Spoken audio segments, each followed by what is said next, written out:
Bonjour et bienvenue dans cet épisode de Histoire de trade.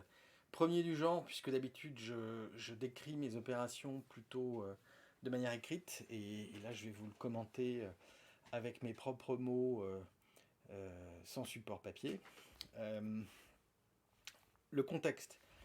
J'ai principalement une activité de gestion long short sur actions ETF, dérivés actions, dérivés ETF et accessoirement futurs.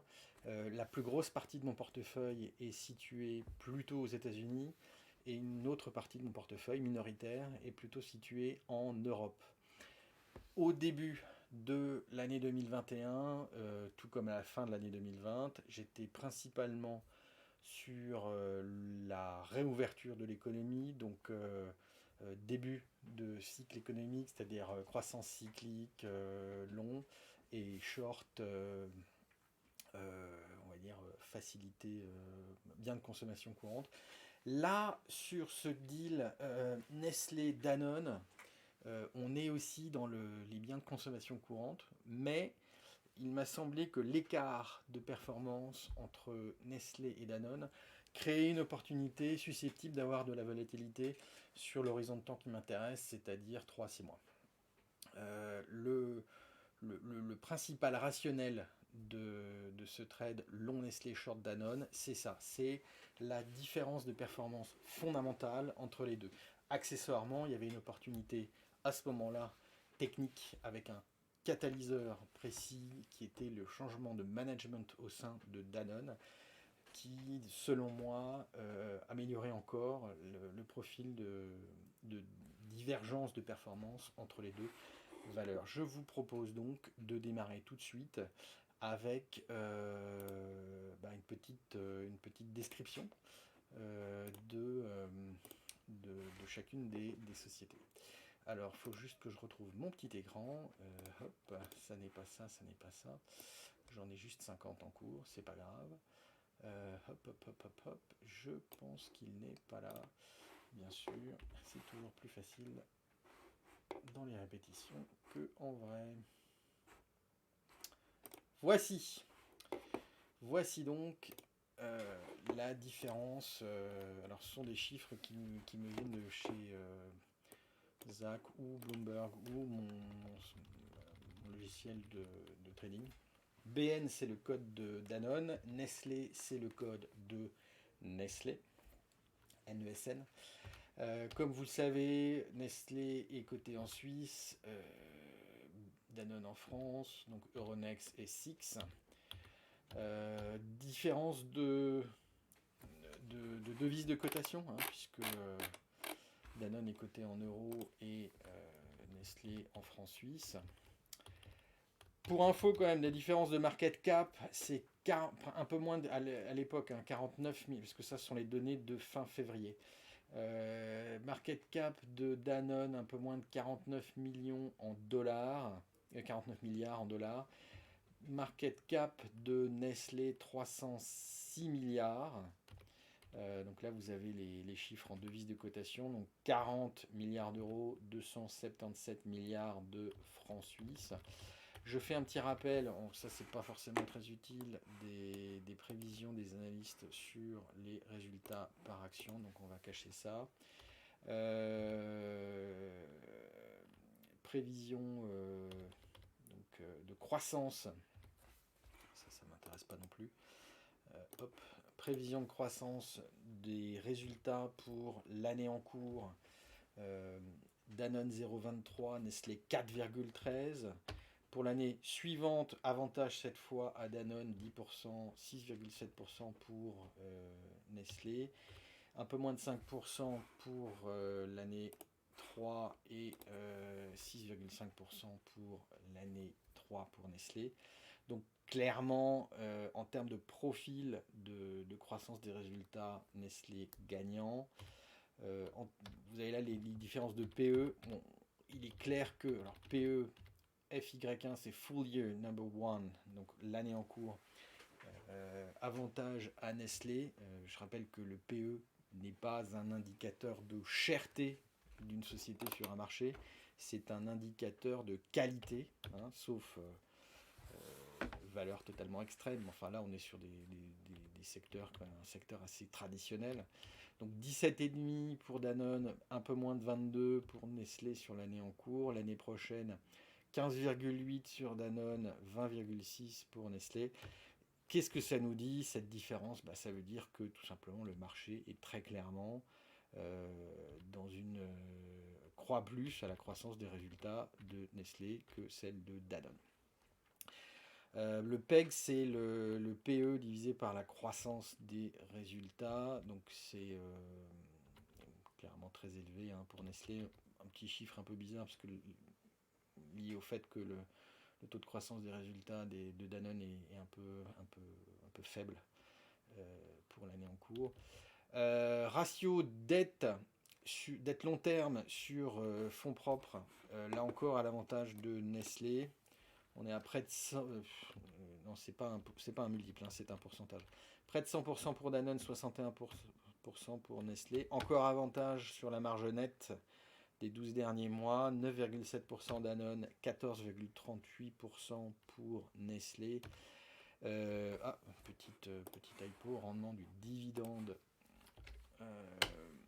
pour Danone 3,3, 2,86 pour Nestlé. Les autres alerte déclenchée. Les autres indicateurs ne sont pas mentionnés. Ça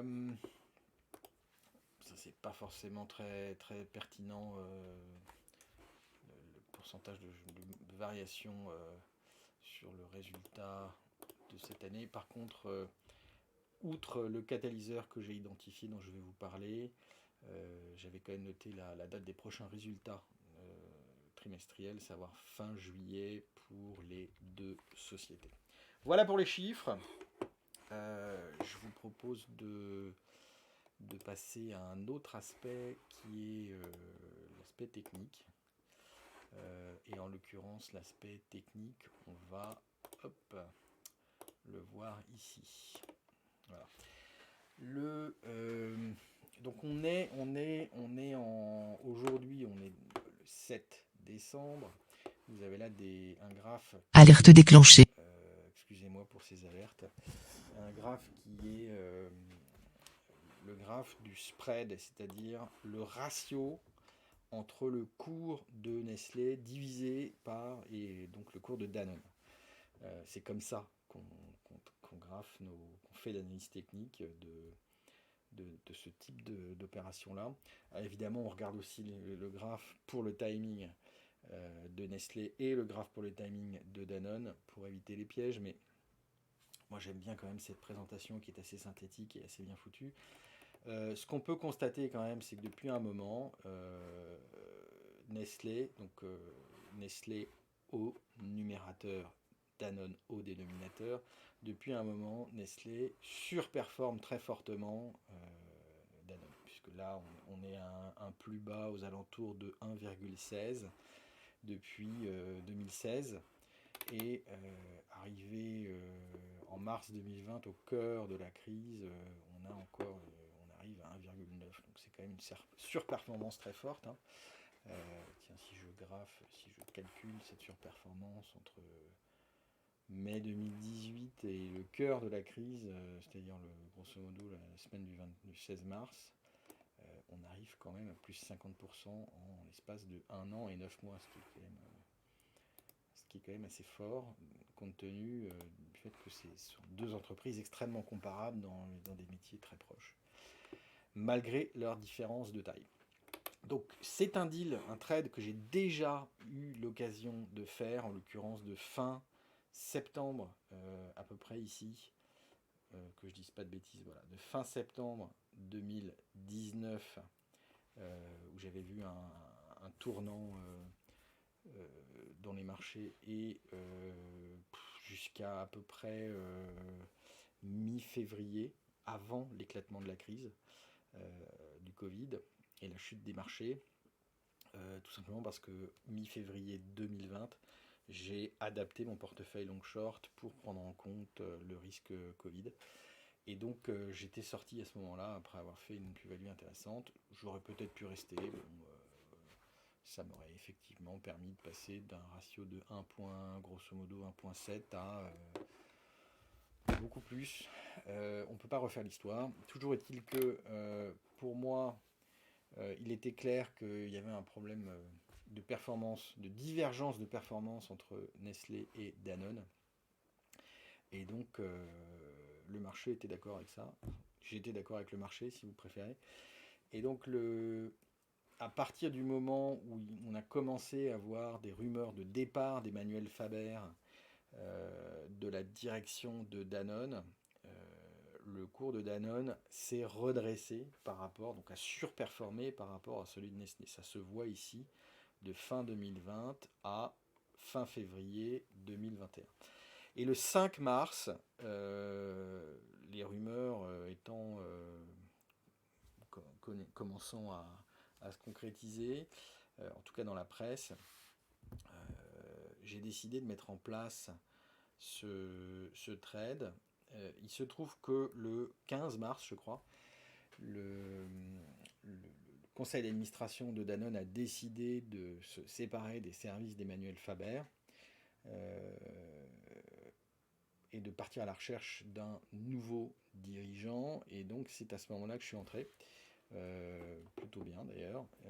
J'ai depuis donc le trade m'a permis depuis de faire à peu près 25% si je regarde juste sur le graphique euh, en l'espace de 8 mois, ce qui vu le secteur est plutôt pas mal. Et ça m'a permis donc de lisser très fortement la volatilité de mon portefeuille. Alerte Avec un déclenchée. trade intrasectoriel plutôt agréable. Donc j'ai concrètement le 5 mars, je suis entré long sur Nestlé et short sur Danone. Il faut savoir que quand on entre short sur une valeur, on a des choses à vérifier sur ce qu'on appelle l'intérêt vendeur sur la valeur. Donc ça je l'ai fait à l'époque.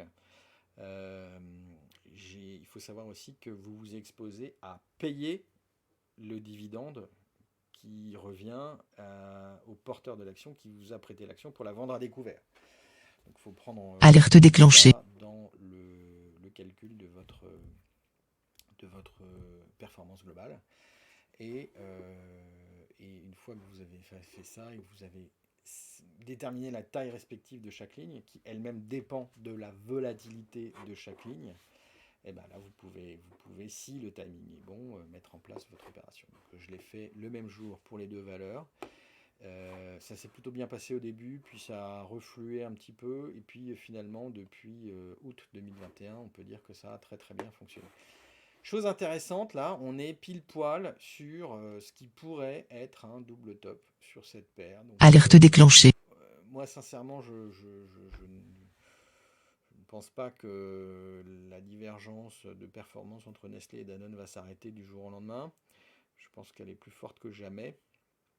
Ceci étant dit, on n'est jamais à l'abri que ça recule, et donc il n'est pas impossible, si cette bougie hebdomadaire ne devait pas terminer nettement au-dessus des autres, que je sorte sur cette performance plutôt agréable. Alors ce que je vais vous montrer maintenant, c'est l'aspect un peu plus quantitatif des choses. Donc là, vous avez simplement un rappel des 3 unités de temps que je suis. Donc là, je vous avais indiqué les fondamentaux. On va passer à l'aspect purement quanti. Euh, j'ai évidemment téléchargé les données de cours. Là, j'ai téléchargé les données depuis septembre 2020, mais tous les calculs de volatilité et autres de performance sont faits depuis le 5 mars. P132, c'est bien le 5 mars. Voilà. Donc, après avoir fait mes petits calculs de performance et de volatilité, j'en ai conclu que ma paire, donc là c'est du net, ma paire long Nestlé short Danone avait présenté une volatilité propre dans mon portefeuille de 1,1% et avait présenté également une performance de 28,2%, tout compris. À comparer à une volatilité du CAC et du marché suisse, donc le SMI, représenté par l'ETF du marché suisse, le WL, qui est le TFI Shares, je crois, de respectivement 0,9 et 0,7%, pour une perf à peu près identique de 17 et 16,7%. Donc, avec une volatilité très légèrement supérieure, 1,1%, j'ai pu faire plus de 10 points de performance en plus dans un secteur relativement traditionnel. Et en plus de ça, si je le reporte à l'ensemble de mon portefeuille, hop, si je reporte ça à l'ensemble de mon portefeuille long short, j'avais clairement des volatilités sur ces paires-là qui étaient très très basses par rapport à ce que je peux connaître dans le domaine des cycliques ou des matières premières, puisque j'avais quand même des cycliques et des matières premières ou des valeurs exposées aux matières premières. Voilà pour cette petite explication de mon trade long Nestlé short Danone. N'hésitez pas à me poser des questions, n'hésitez pas à réagir, n'hésitez pas à vous abonner à la chaîne. Je répondrai volontiers à toutes vos questions à la fois sur ce trade et sur la formation que je propose pour apprendre à mettre en œuvre une gestion de portefeuille professionnelle. Que vous soyez étudiant en finance ou que vous soyez simplement désireux d'internaliser une partie de votre gestion de patrimoine. Internaliser, c'est-à-dire gérer vous-même, hein, concrètement, c'est ça qui m'intéresse et qui me passionne. Moi-même, je vous fais quelques petits rappels parce que je suis un petit peu obligé. Hop, juste, il faut que je retrouve mon slideshow, patati patata, voilà, il est là. Le fait est que ce que je vous montre là, ça n'est pas une recommandation, ça n'est pas un conseil, c'est juste un exemple de ce que je fais dans ma formation à la gestion de portefeuille et au trading professionnel qui s'appelle Teens. Donc mes avis et opinions ne sont pas des recommandations ou des conseils, ce sont vraiment des exemples. Vous êtes responsable de vos propres opérations, vous en assumez seul les conséquences, et copier ce que je fais n'a aucun intérêt pour 4 raisons. D'abord, si vous ne savez pas comment l'idée de position a été engendrée, vous ne saurez pas quoi en faire lorsque vous l'aurez mise en place, quels fondamentaux vous devez suivre, quelle est votre prise de risque, votre ratio, perspective de ratio rendement-risque, quel scénario vous allez suivre. Ensuite, copier n'est pas un processus répétable à l'infini. Troisièmement, selon le moment où vous regardez la vidéo, le timing sera probablement plus bon. Ou bon, on n'en sait rien.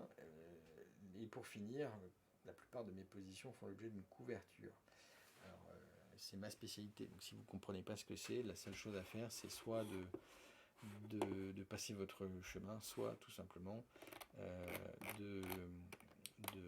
d'apprendre en vous inscrivant à la formation teens.io.